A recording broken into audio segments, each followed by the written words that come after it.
So what's up no mga kaibigan, no? Meron tayong konting sharing regarding naman to sa kuryente. So yung tinatawag na earth ground, no? Kadalasan kasi ang mga bahay, hindi naman talaga sila naka-earth ground, no? Ibig sabihin, grounded sila. Hindi dahil sa mali ang installation, dahil talagang ang earth natin is talagang may ground naman kasi talaga yan. Diyan bumabato lahat yung mga ground sa baba, no? So ito, meron tayong sample dito yung computer natin, no? Then yan. Gagamit lang tayo ng dalawang nakabalat na wire. Ayan. I mean, isang wire pero nakabalat yung dulo-dulo, no?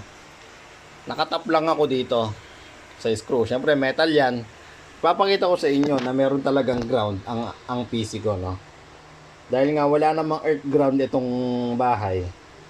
Meron talagang ground dyan. Tignan nyo. Ayan mga kaibigan, no? Lakas, di ba? Kita nyo naman, no? Lakas, oh. Lakas yan. So, ang nangyayari kasi mga kaibigan, sabi ko, yung ibang bahay naman, merong earth ground, no? Kaya walang ground yung mga appliances nila. Tapos, minsan din, mga kaibigan, merong mga klase ng saksakan na ganito. Ganyan.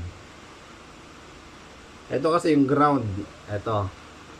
Ground yan.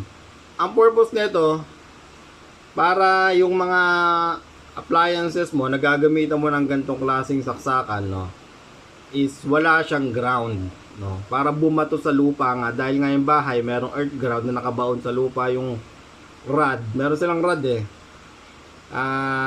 Tapos nakabaon sa lupa yon. Tapos yung mga outlet nila, yung ground nun, andun lahat nakabato, no? Ano yun, ang purpose nito, dun din siya babato. Yung appliance na nakasaksak dito siya dadaan, palabas, papunta dun sa earth ground na tinatawag, no? Ngayon, kung ang bahay mo, wala namang earth ground, no? Ito, walang kwenta to mga kaibigan. Kalokohan na lang kung gagamit ka pa ng ganito. Wala ngang earth ground yung bahay mo eh. Tapos gagamit ka ng ganito. Tapos makikita mo yung outlet mo, dalawa lang yon. Kung tatlong ganun yon, tapos buhay yung tatlong yan, yung ground, pwede. Pero kung ang bahay mo, dalawang ano bang tawag doon? Dalawang wire lang. Tapos gagamit ka ng ganito, kalokohan yun. Akala mo ba mawawalan ka ng ground? Hindi, grounded pa rin ang appliances na gagamitan mo kasi nga wala ka namang earth ground eh. Walang earth ground yung mismong bahay mo, tapos gagamit ka ng mayroong ground na ganito. Kalokohan yun, maling ano yun, kataruntaduhan yun, no? Mali yun. So, ang ginagawa ko, tinatanggal ko na to. Wala namang kwenta kasi wala nga nung earth ground tong bahay eh. Bahay mismo, outlet mismo, walang earth ground eh. Diba? So, ang gagawin natin, diba, ayun yan, nakita nyo ng ano. Oh, diba, grounded, oh. Kita nyo ba? Kita nyo yan, sigurado, oh. Lakas, no? Ngayon, eto, meron akong nakabato sa ilalim ng lupa. Yung dulo nito, mga kaibigan, yung dulo niyan, nakabaon niyan sa ilalim ng lupa na. Kasi yung labas nito, merong butas dyan, yung maliit, sinaksak ko doon. Pinalabas ko to. Ngayon, nakabaon na sa lupa yon. Ito, itatap mo ngayon to doon sa appliance na gusto mong mawalan ng ground, no? Let's say dito nga sa ating PC, ganoon ang gagawin natin, itatap lang natin to dito, no? Dali, tap lang natin ha. Pakita ko lang sa inyo. Kunyari, dito sa likod natin ilagay. Dito natin sa likod. Itatap.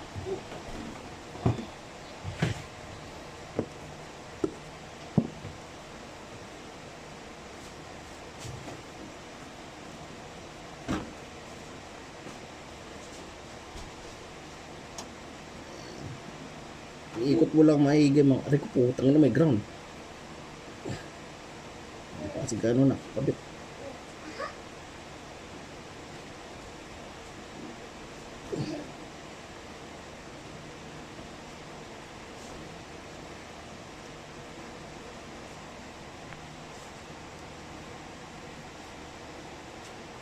Aray ko. Ikot-ikot. Ayan.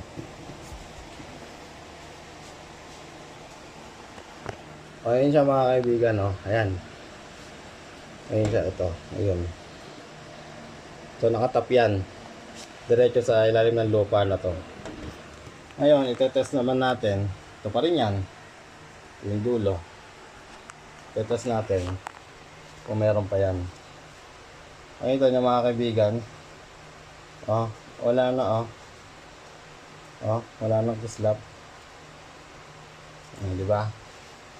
Wala nang kislap. Hindi mo na kailangan gamitan ng tester yan mga kaibigan. Wala nang kislap eh. Ibig sabihin, yung outlet ground natin na nagiging grounded ng computer natin, bumabato ngayon sa ilalim ng lupa yon. No? Ganun lang yon. Oh, wala na mga kaibigan. Oh. Oh, ayan yan. Oh. Oh, wala na. So, ganun lang no, mga kaibigan. So, kung mayroon ka natutunan sa ating munting kaalaman, no, paki-hit yung like button at pa-follow na rin at pa-add na rin sa ating new Facebook account. No, muli ito si Alvin Marbagtas. Peace.